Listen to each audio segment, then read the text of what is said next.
Okay, let's explain a little bit what's going on. As you can imagine, a programming language has a bunch of code words, or as they're called, keywords. These are the main commands which you can type, and the compiler will recognize these words, and the compiler will know what to do when the program is running. In my compiler, many of these special command words, these keywords, are recognized by my compiler program, and they are automatically colored in blue.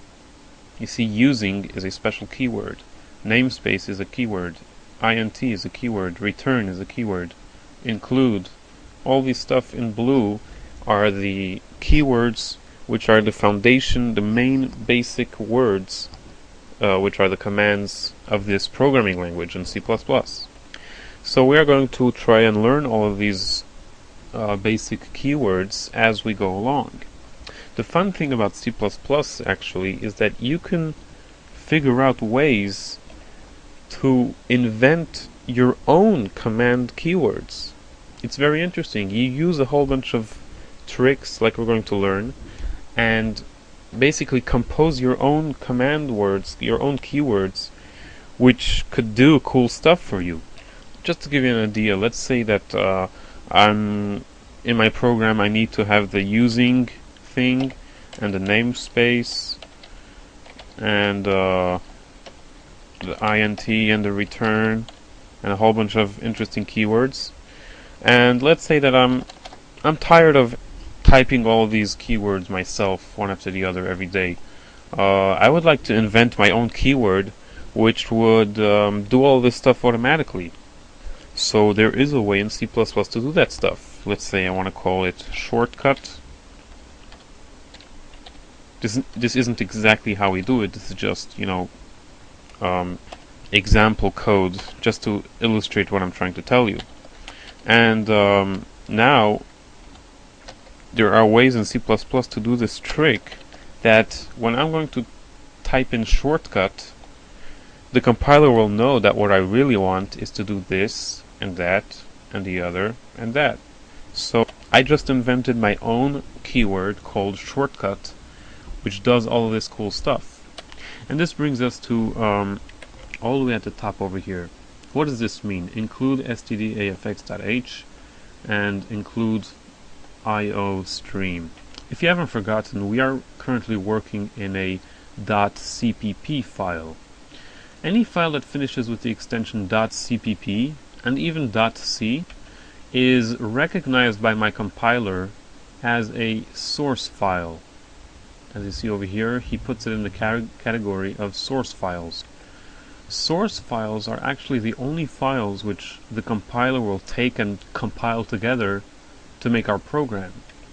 Pretty much no other file will be compiled if it doesn't finish with .cpp.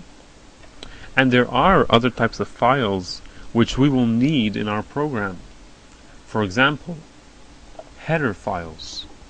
A header file usually finishes with the extension .h or sometimes .hpp, or sometimes even it doesn't have any extension, like it doesn't have anything in the end. But as I said, if it doesn't finish with .cpp, the compiler will not recognize it as a source file and it will not compile it.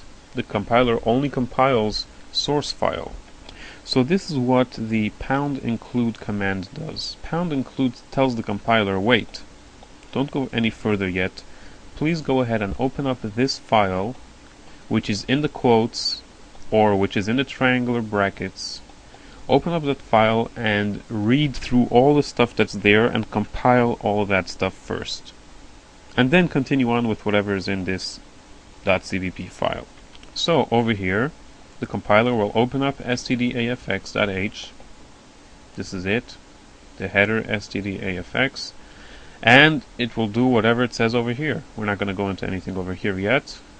It's just going through that file and compiling all the stuff that's there, which otherwise it would not do if we wouldn't include that header file. Then as we move on, the compiler will include this other file called Iostream. Let's try to open up this file. This is it, the file Iostream. This one has a whole bunch of code over here. We're really not going to go into any of this yet.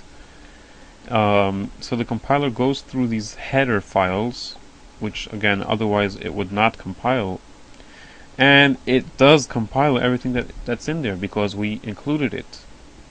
And then once it's done, it continues with compiling our code over here.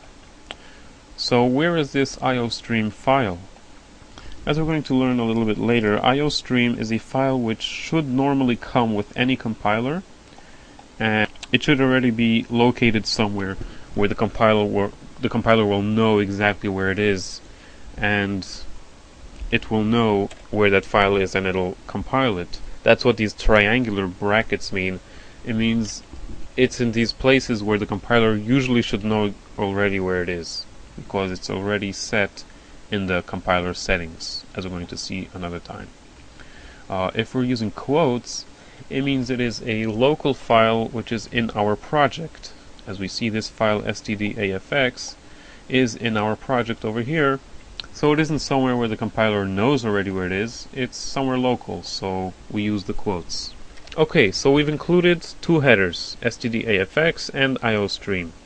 These two headers have in them a whole bunch of interesting stuff which other programmers have already typed up a while ago, and we will now take advantage of that and use the stuff that they already made to get ourselves going. As you remember, I said before, you can invent your own keywords in C++ to do your own cool stuff using the basic keywords. So that's what these other files have. They have a whole bunch of made keywords which other programmers already made, and we're going to use that. Okay, so let's move on. Over here we're telling the compiler that we will be using a package in this file which is called std. We're going to learn later what does it mean, a package, namespace. Basically in this file there is something called a package, a namespace, and we would like to use stuff that's in that package. That package is called std. Then we move on.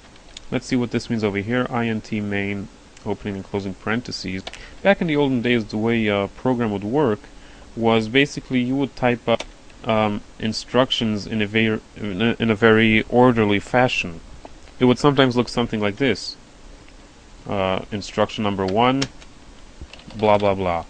Instruction number 2, blah blah blah. 3, blah blah blah, etc., etc. Maybe even sometimes you would have instruction number 4, jump to instruction number 16. And then we would have a whole bunch of commands, and then instruction number 16, do something. Instruction 17, return, go back to where you came from, which is instruction number 4.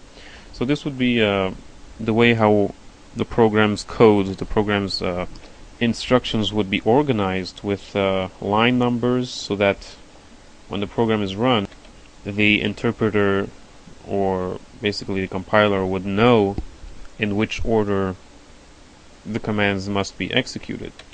However, this is a little bit messy and not so easy to keep track of. It's a little bit of a mess to have one big list of commands, and you have to keep track of what's jumping to where and what's returning to where and stuff like that. It was getting pretty complicated.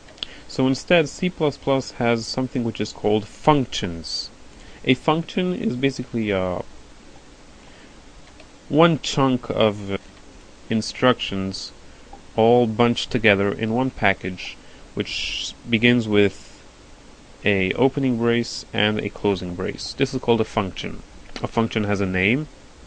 This function's name is called main. And here's the opening brace and the closing brace. And here we have all of our stuff which is going to happen in this function. We're going to learn more about functions a little later on. Now, every C++ program must have at least one main function, which is where the program starts. And here it is, the main function. And inside the main function is where our program begins.